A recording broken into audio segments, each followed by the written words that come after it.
Hi, I'm Bucky, and in this segment, we're going to be talking about comfort zone. Go ahead and take your hands up in the air, and with your dominant hand, go ahead and write your name. Nice. Go ahead and write it backwards. And as you're doing this, notice how it feels. Great. Go ahead and take your non-dominant hand, put it up in the air, and go ahead and write your name. Notice how that feels.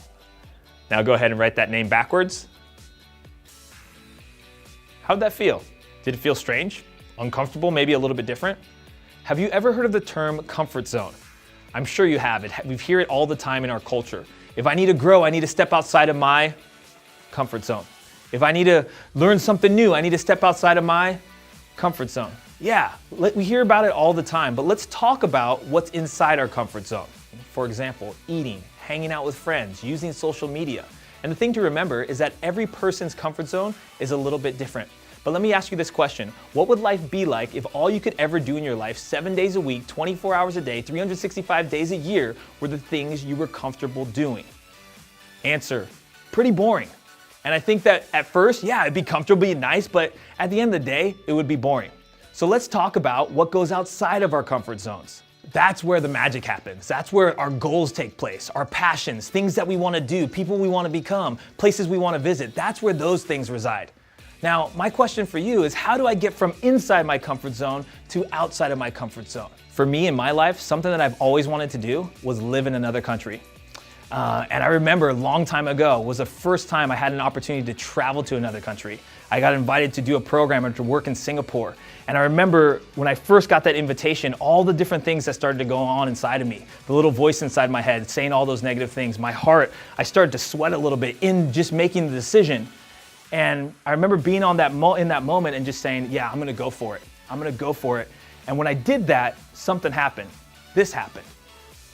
And then I got on the plane, and it was 20 hours later. I'd never been on a 20-hour flight. And I got off the plane, and my legs were swollen, and I was tired, and I was ready for sleep. But during that process, this happened.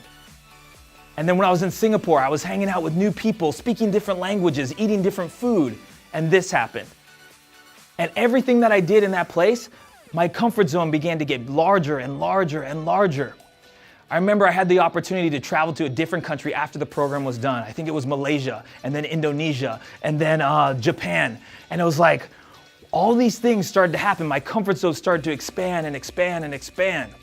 It was years later that I had met my wife. I was traveling through Southeast Asia, and my wife said, hey, what if we moved to Bali, Indonesia, and we lived there?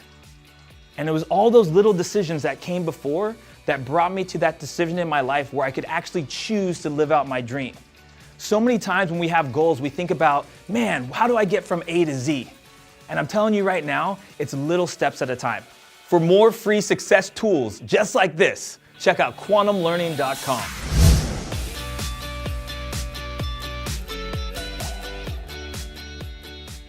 I'm actually really excited for this. I think it's gonna be cool.